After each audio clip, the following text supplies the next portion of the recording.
so. No, no, no, no. I don't think so. No.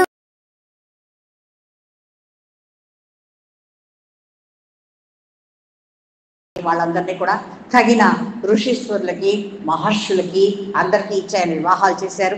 వారిని అందరినీ ఉత్తమమైన ఋషులకి ప్రజాపతులకి ఇచ్చి వివాహాలు చేశారు దక్ష ప్రజాపతి. దానివల్ల సత్సంతానం కలిగి సృష్టి విస్తరిస్తోంది.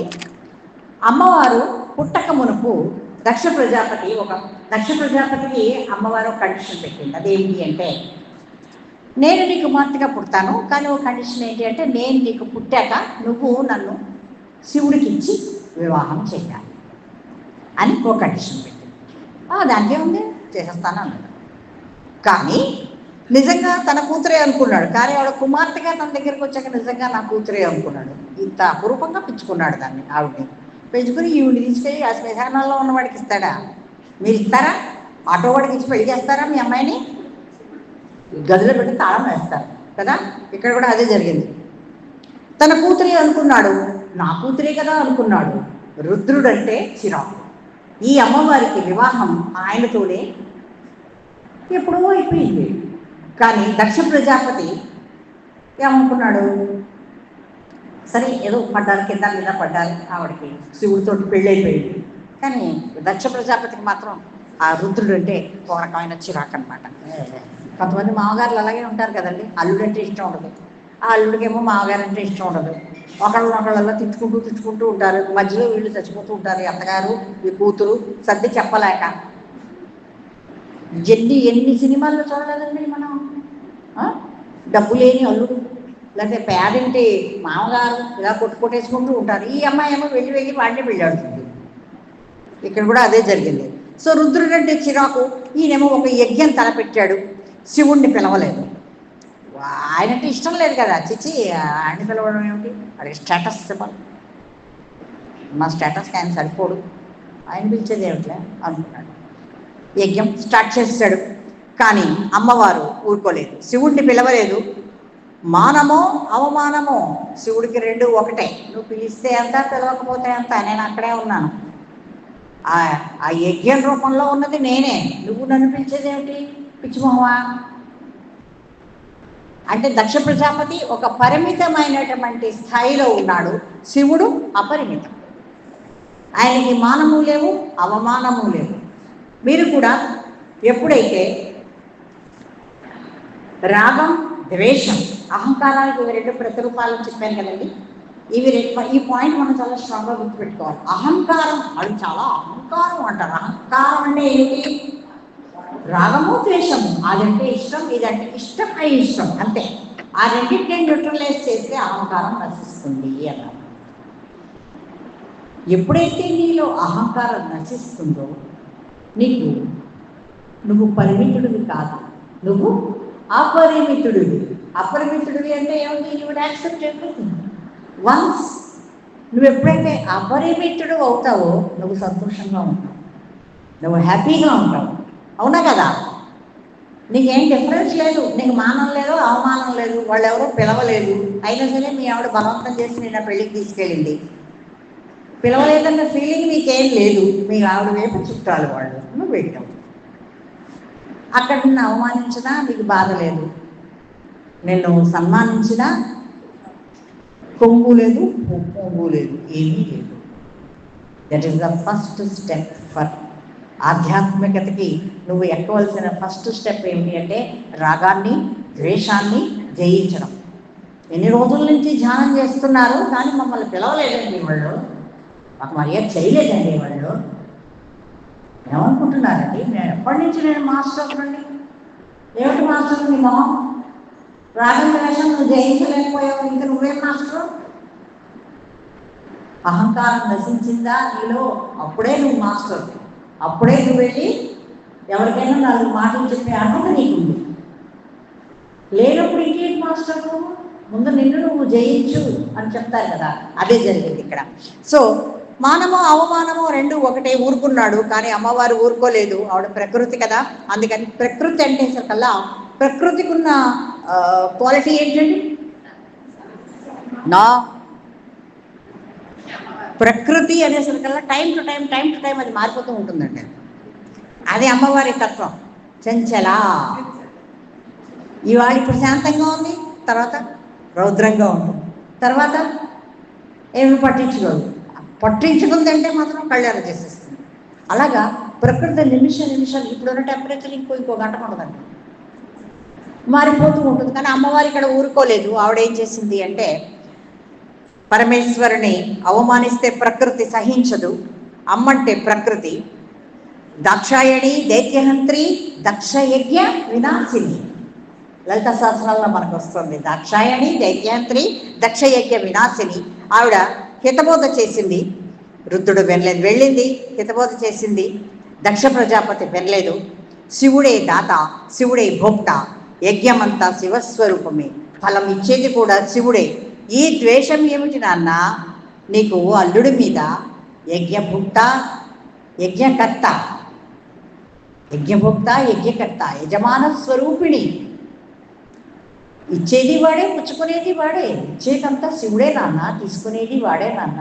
అలాంటప్పుడు నీకు ఇంత అహంకారం ఏంటి నాన్న అని వెళ్ళి ఆవిడ ఆయన అడిగేసరికి, అల్లుడి మీద నువ్వు ఎప్పుడు దేని గురించి వినాలి, దేని గురించి అనుకోవాలి, దేని గురించి చింతన చెయ్యాలి, ఒక్కటే, అదే పరతత్వం, ఈశ్వరతత్వం. మిగిలినవన్నీ వ్యర్థములే నాన్న. పంచకృత్యాలు చేసి లోకాలన్నీ నడిపేవాడే రుద్రుడు. వేదాలు మాటిమాటికి విశ్వం గురించే కదా నాన్న చెప్తున్నాయి. విశ్వాన్ని మించిపోయిన వాడు దేహస్థ పృథ్వీ వ్యాపస్తేజో స్వరూపాయ నమః అంటాం. అంటే దేహం, పృథ్వీ, అగ్ని, తేజు, వాయు ఇవన్నిటినీ కూడా ఈ స్వరూపాలు అఘోరం రూపమైన శివుణ్ణి అవమానిస్తావా? సర్వస్వరూపుడు, అన్నిటికీ మూల స్వరూపం ఎవడు? శివుడే కదా. ఆయన మనం అవమానిస్తావనన్నా ఈ దేవతలకు అసలు బుద్ధుందా? శివుడు లేని యజ్ఞానికి మీరందరూ వస్తారా? ఈ దక్ష యజ్ఞానికి మీరందరూ వస్తారా అని అందరినీ పేరున అడుగుతుంది. పంచవ్రక్తుని కళ్ళు ఎరిపెక్కితే మీ భార్యల మెడల్లో ఉన్నటువంటి సూత్రాలు, తాళ్ళు ఏమవుతాయో తెలుసా? తెగిపోతాయి, జాగ్రత్త అని ఆవిడ వార్నింగ్ ఇచ్చేసరికి నాశనం కోసమే పుట్టిన వాడికి ఈ మాటలు చెవికెక్కలేదు. దక్ష ప్రజాపతి ఏంటి, నాశనం కోసమే వాడు పుట్టాడు అంటే ఏంటి? ఆ దక్ష యజ్ఞం వల్ల ఒకటి జరగాలి అక్కడ, అందుకోసమే వాడు పుట్టాడు. అందుకే వాడి కళ్ళు నెత్తికెక్కే వాడు పిలవలేదు. ఇప్పుడు ఏమైంది? వెళ్ళు అన్నాడు. పార్వతీదేవి నాన్న ఏంటి చెప్తావు నువ్వు నాకు? శివతత్వం గురించి నాకు కూడా అంతవాడు ఎంతవాడు అంటూ చెప్తావేంటి నువ్వు? పోతలకు అన్నాడు. పార్వతీదేవి కోపం వచ్చేసింది. ఇంకా దక్షుడు కూతురిగా ఉండకూడదు నేను అనుకుంది. అంటే అమ్మవారు ఆయనకు వరం ఇచ్చింది, నీ కూతురుగా నేను వస్తాను అంది. కూతురే అనే భ్రాంతిలో ఎప్పుడైతే దక్షుడు పడిపోయాడో, ప్రాపంచిక విషయాల్లో ఎప్పుడైతే పడిపోయాడో, మానవమానాలకి ఎప్పుడైతే ఆయన లోబడిపోయాడో, నీ దగ్గర నేను ఇంకా ఉండకూడదు అనుకుంది. అనుకుని ఏం చేసింది? తన శరీరాన్ని మొత్తం యోగశక్తితో జయించేసింది. ఇంక సరే, ఇంక వీరభద్రుడు రావడం, ధ్వంసం చేయడం మనందరికీ తెలిసిందే. దేవతలంతా దెబ్బలన్నీ తిన్నారు. అందరినీ లాగిపెట్టి వీరభద్రుడి రూపంలో శివుడు వచ్చాడు. ఒక జట తీశాడు, అందరినీ పెట్టి వరుస పెట్టి వాయించేసాడు. ఒకడికి పళ్ళు ఊడిపోయాయి, ఒకడికి కాళ్ళు విరిగిపోయాయి, ఒకడికి నడుము విరిగిపోయింది. దేవతలందరూ తలో దిక్కుకి పారిపోయారు. మళ్ళీ సర్దుకున్నారు, లేచారు, కూర్చున్నారు. అక్కడ యజ్ఞం ఆగిపోయింది. దక్షుడి తల ఎగిరిపోయింది. మళ్ళీ శివుడి దగ్గరికి వెళ్ళారు. వాళ్ళందరూ వెళ్ళి ఆయన రిక్వెస్ట్ చేశారు, శివ మళ్ళా నీ అనుగ్రహంతో ఈ యజ్ఞం పూర్తవ్వాలి, మరి ఏం చేస్తావో చెయ్యి అన్నారు. యజ్ఞం ఆగకూడదు, ఇది కంటిన్యూ అవ్వాలంటే శివుడు సరే, ఆయన దయామయుడు కదా అన్నాడు. ఎంటర్ అయ్యాడు దక్షవాటికలకి ఆయన వచ్చాడు. దక్షుడి పరమ మంగళ స్వరూపుడు రాగానే అక్కడ సీనరీ అంతా కూడా మారిపోయింది. పందిరంతా మళ్ళీ కలకలలాటం మొదలెట్టింది. విరిగిపోయిన పగిలిపోయిన ఆ యథా ఉన్నవన్నీ కూడా మళ్ళీ అసలు స్వరూపాన్ని కోల్పోయినవన్నీ కూడా తన యథాస్థానానికి అన్నీ వచ్చేసాయి. దక్షుడికేమో మేకతల తగిలించారు. యజ్ఞం ఏమో కంటిన్యూ అయింది. యజ్ఞం పరిపూర్ణమైంది. కానీ సతీదేవి లేదు. ఆవిడ యోగశక్తిలో తన శరీరాన్నంతటినీ కూడా దహించి వేసుకుంటే శివుడికి ఏం చేయాలో అర్థం కాల. సతీదేవి లేదనుకున్నాడు. సతీ వియోగం, బాధ, బరువు, బాధపడుతున్నాడు. చెల్లి ఒకతే కరువైనది. ఇక్కడ నాకు ఏ పాట స్ట్రైక్ అవ్వలేదండి. జీవితమే శిలయైనది. చెప్పండి పల్లవేంటే తొలి వలపే తీయని.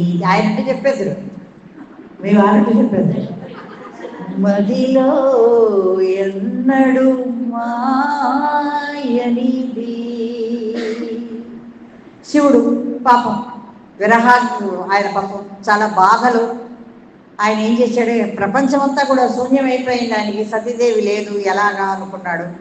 వెళ్ళిపోయాడు, తపస్సులోకి వెళ్ళిపోయాడు. కోటప్ప కొండ అనే క్షేత్రంలోకి వెళ్ళినప్పుడు అక్కడ వాళ్ళు మాకు చరిత్రలు చెప్పారండి. సతీదేవి వియోగం తర్వాత శివుడు అక్కడికే వచ్చి తపస్సు చేశాట. కోటప్ప కొండ అక్కడ చరిత్ర అక్కడ రాసి ఉంది. ఇంకా వేరే ప్లేసెస్ ఉండొచ్చు, అది చూపించారు. అసలు ఆయనకి ఆవిడికి, శివుడికి శక్తికి అసలు సెపరేషన్ అనేది ఉందా? లేదు. అంటే ఇదేంటి? నో లీలా మేడం, లీలా లేదు, లేదు తత్వం, కానీ ఉంది. కానీ ఇక్కడ చూపిస్తున్నాడు, అది లీలా. జ్ఞానం ఆనందం ఈక్వల్ టు జ్ఞానానందం పక్క పక్కనే ఉంటాయి. శివుడు సచ్చిత్ రూపం అయితే అమ్మవారు ఆనందం, అంతే కదా. ఆయన సత్తు చిత్తు కాన్షియస్నెస్ ఎగ్జిస్టెన్స్ రెండు కలిస్తే వచ్చే కాంబినేషన్ ఏమిటి అంటే ఆనందం. ఆనందమే అమ్మవారు. మళ్ళీ చేపట్టడం లీల. ఈవిడ మళ్ళీ విశ్వజనయిత్రి కదా, విశ్వమాత, జగద్ధాత్రి, విశాలాక్షి, విరాగిణి అంటారు, కానీ ఆవిడ జనయిత్రి. మళ్ళీ తయారైంది, మళ్ళీ సృష్టి విస్తరించాలి.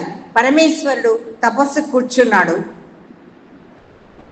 ఆయన అలా తపస్సు చేసుకుంటున్నాడు. దేవతలందరూ, అమ్మవారు దేవతలు ప్రార్థన కారణంగా దేవతలందరూ వెళ్ళి హిమవంతుడిని ప్రార్థించారు. ప్రార్థించగానే దేవతల కారణంగా అమ్మవారు హిమవంతుడు కుమార్తెగా ఆవిడ జన్మించారు. ఆ తర్వాత జరిగేటటువంటి లీలని మనం నెక్స్ట్ క్లాస్లో డిస్కస్ చేసుకోవాలి. శివుడికి శక్తికి వాళ్ళిద్దరు ఎలా కలిశారు, ఎంత అందంగా కలిశారు, ఎన్ని డ్యూయట్స్ పాడుతున్నారు. ఇంకా కొత్త కొత్త పాటలన్నీ కూడా నేను వెతుక్కోవాలి, తెచ్చుకున్నాను. Thank you so much. జై శ్రీరామ్, జయ జయ శ్రీరామ్. స్వస్తి పరిపాలయంతే న్యాయం న్యాయం మహిమంశ.